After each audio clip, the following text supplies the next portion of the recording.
Hello दोस्तों। एक बहुत ही खूबसूरत सी कहानी सुनाने जा रहा हूँ। सोचिएगा इस कहानी के बारे में। दूर ऊंचे पहाड़ों के पास में एक बहुत ही सुंदर सा जंगल था, जिसमें एक बहुत ही सुंदर सी हिरन रहती थी। लेकिन उस जंगल में बारिश न होने के कारण बहुत दिनों से वो हिरन प्यासी थी। वो हिरन प्यास से दुखी होकर पूरे जंगल में इधर उधर घूम रही थी, लेकिन उसको कहीं भी पानी नहीं मिला। फिर बहुत देर चलने के बाद उसको अंत में एक जगह हल्का छोटा सा तालाब दिखाई दिया। हिरनी ने सोचा कि तालाब के पास जाकर के मैं अपने प्यास बुझा सकती हूँ।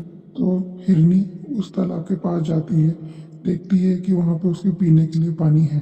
जब हिरनी उस तालाब के पास जाती है तो वो ये सब कुछ भूल जाती है कि मेरा कोई पीछा भी कर रहा है या मेरे कोई आसपास भी हो सकता है। हिरनी उस तालाब को देखकर बहुत खुश हो जाती है, जैसे मानो उसे नई जिंदगी मिल गई हो।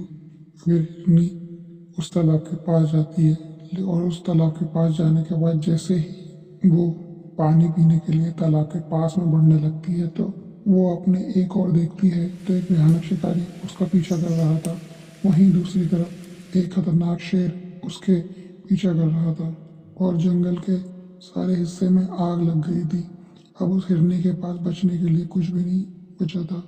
एक तरफ शिकारी, दूसरी तरफ शेर और तीसरी तरफ आग और चौथी तरफ वो तालाब जिसमें वो डूब के मर सकती थी।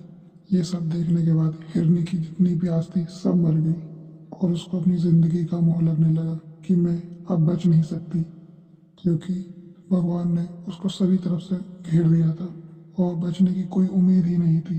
तो हिरनी ने मन में सोचा कि मरना तो मुझे है ही, लेकिन मैं जिस काम के लिए आई हूँ पहले उस काम को तो कर लूँ। मैं पानी पी लेती हूँ दुखी मन से।